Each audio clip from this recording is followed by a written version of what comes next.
মেলায় যাওয়ার জন্য আপনার ফজরের আমলটা বরবাদ হলো না। আমলের জায়গায় গুনার জায়গায় রইল। এ যুবকেরা তরুণীরা কিন্তু মনে রেখে দিও, নবীর সাথে বিয়াদবি যেন না হয়।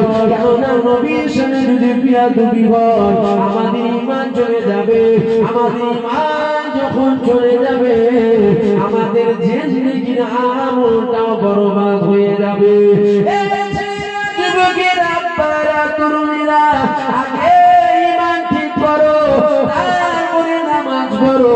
আগে ঈমান ঠিক করো, তারপরে রোজা রাখো। আগে ঈমান ঠিক করো, তারপরে যাকাত দাও।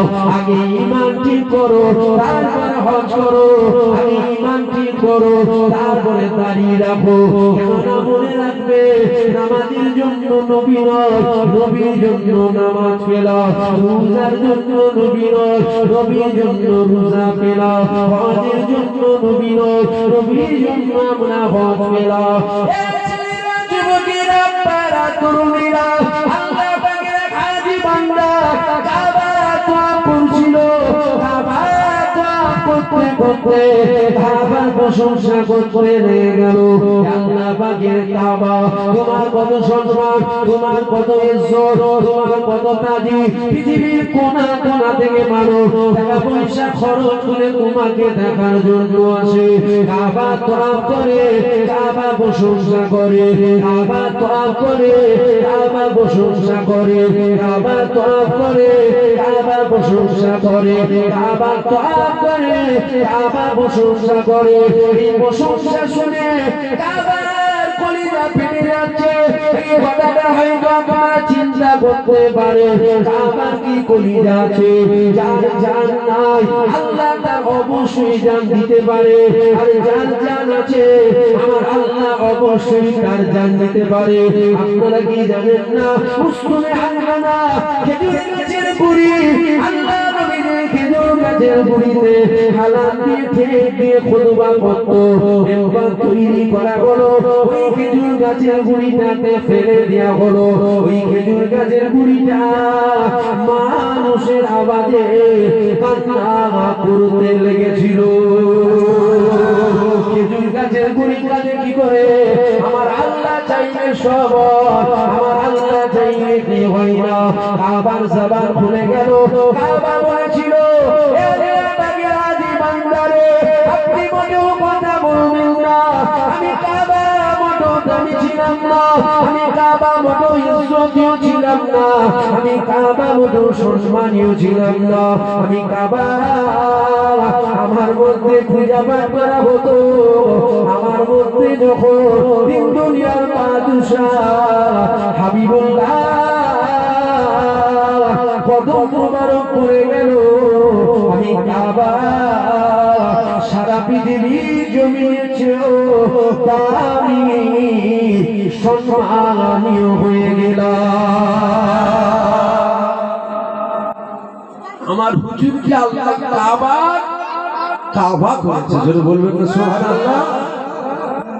আগে হুজুরকে চেনো, তারপরে নামাজ পড়ো। নবী নেই আর মসজিদের ফাঁস কাতারে কপাল ঢুকে চালু করেছে, জাহান্নামে যাবে না। শুনছেন? হ্যাঁ, ঠিক নেই। তোর এলেমের বহুন্নতি জানি না, জেনে নে। দিলে যদি নবী না থাকে 500 বছর নামাজ পড়লে জাহান্নাম দূর হবে। আর দিলে যদি নবী থাকে আপনি সেজদা দেবেন, আল্লাহ ওই সেজদাকে ফিরিয়ে দেবে না। জোরে বলুন সুবহানাল্লাহ। জোরে বলবেন না সুবহানাল্লাহ। হুজুরকে চেনেন, হুজুরকে ধরেন, আমাদের ঈমান চলে যাচ্ছে। আমাদের ঈমান চলে যাচ্ছে। আমাদের ঈমান আস্তে আস্তে খিলাস হচ্ছে। এ ছেলেরা, যুবকেরা, এ আমার নবী পাকের প্রেমিকেরা, আল্লাহ পাক আমার নবীর কত মাকাম দিয়েছে দেখো। আমার নবীর আল্লাহ পাক কত সম্মান দিল দেখো। কেনই বা নবীর কথা বলবো না? আমি যেথায় যাই একটু নবীর কথা শোনাই। কেনই বা নবীর কথা শোনাবো না? আমি যেথায় মাইক পাই একটু মানুষকে নবীর মাকাম শোনাই। শোনাবার পিছনে কারণ কি?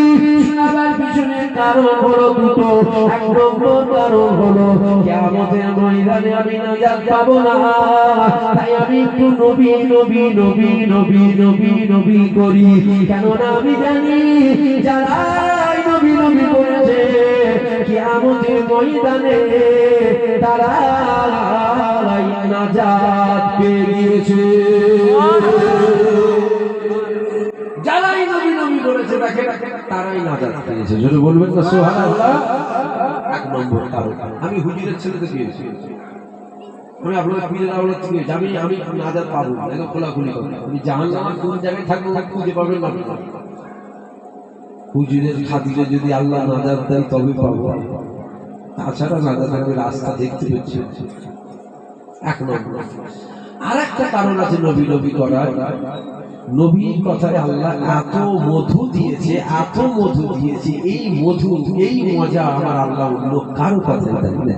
যদি বলবো না সুবহানাল্লাহ। ঈসা নবীর কথাই নেই, নাউজুবিল্লাহ। আমি কোন নবীকে ছোট করছি, আমি আমার নবীর মাকাম বলছি। আমার নবীর কথায় আল্লাহ এত মধু দিল, ওই মধু ঈসা নবীর কথাই নেই, মুসা নবীর কথাই নেই, ইসমাঈল নবী, ইব্রাহিম নবী, আদম নবী, নূহ নবীর কথা নেই।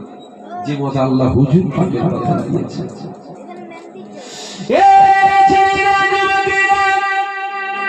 যদি বলে নবীর কথা বললে কি নাজাত পাওয়া যাবে, নবী নবী করে কি নাজাত পাওয়া যাবে, আমি জানি না, আমি কিতাবে পড়েছি তাই আপনাদেরকে শোনাচ্ছি।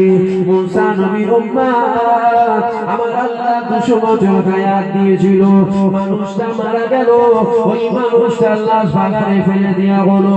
আমার আল্লাহ পাক নবী মুসাকে বলল, এ নবী মুসা চলে যাও চলে যাও, আমার একটা বান্দা আমার নামে সাড়া দিয়েছে, জানা যায় যাও। নবী মুসা চলে আসলো, উম্মতদের জিজ্ঞাসা করলো কেউ কি মারা গিয়েছে।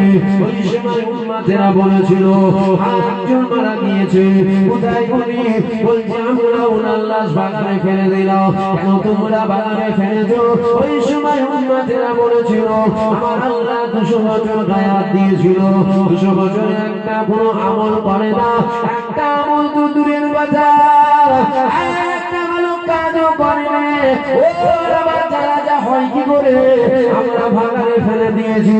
নবী মুসা বলেছিল আল্লাহ পাকের হুকুম হয়েছে ওকে তোলো, জানাজা আদায় করতে হবে, ওকে তোলা হলো, ও জানাজা আদায় করা হলো। নবী মুসাকে উম্মতেরা দিয়ে বলল, ও নবী মুসা আমার আল্লাহ পাক আপনাকে এই জানাজা পড়তে কেন পাঠালো? আল্লাহ পাক 200 বছর হায়াত দিয়েছিল, 200 বছরে কোনো আমল তো করে না। নবী মুসা বলেছিল আমাকে তোমরা যেতে দাও, আমি আমার আল্লাহকে জিজ্ঞাসা করব, আমার আল্লাহ যদি বলে আমি অবশ্যই তোমাদেরকে শোনাবো। নবী মুসা চলে গেল, আমার আল্লাহকে জিজ্ঞাসা করতে লেগে গেল। ও রব্বি আল্লাহ পাক রহস্য কি আমার উম্মতেরা বলে 200 বছর হায়াত পেল, একটা কোনো আমল করে না।